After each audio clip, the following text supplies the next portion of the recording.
Акылдуу бала. Кыргыз жомогу.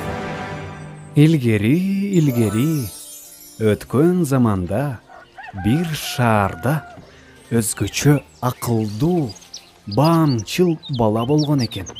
Ал бала акылдуу болуп, ар дайым ойлонуп иш кылган, көргөн билгендерин терең аңдаган зээндүү бала эле. Бир жолу башка жактан келген бир кишиге жолугат. Ал киши көптөн бери төөсүн таппай, көп жол жүрүп келе жаткан болот. Жок дегенде, ушул бала көрдү экен деп, баладан төөнүн ээси сурайт. Ай балам, көптөн бери бир төөмдү жоготуп издеп жүрөм. Силер жактан өтүп калса, көрүп калган жериң жокпу? Деп сөз баштайт. Ал төөңүздүн арткы буттарынын бири аксак эмес беле? Ооба, дал ошондой.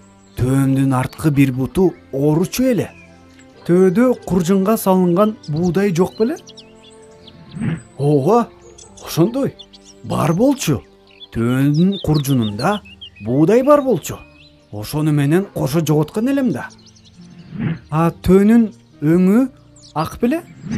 Ооба, өңү ак болчу. Демек балам, сен менин төөмдү көргөн турбайсыңбы? Жок байке, мен сиздин төөңүздү көргөн жерим жок. Баланын бул жообуна таң калган киши андан кайра сурайт. Балам, сен менин төөмдү көрбөсөң, анан төөнүн аксак экенин, куржунунда буудай бар экенин, төөнүн өңүн кайдан билесиң? Ошондо бала мындай деп жооп берген экен. Мен сиздин төөңүздү көргөн жокмун. Мен кайсы бир төөнүн жалгыз келип жыгачка кашынып сүйкөнгөнүн анын изинен көрдүм. Ал жердеги изди карасам, төөнүн изи экен. Төөнүн бир буту жерге тийбептир. Төө аксап баскан экен. Төө кашынган жерде бир аз буудай төгүлүптүр. Андагы куржун жыгачка илинип тешилген экен. Анан ал төө сүйкөнгөн жыгачта төөнүн жүндөрү турат. Анын өңү агыш экен. Төөнүн баскан изине көңүл бурсак, ал батыш тарапка багыт алыптыр, деген экен.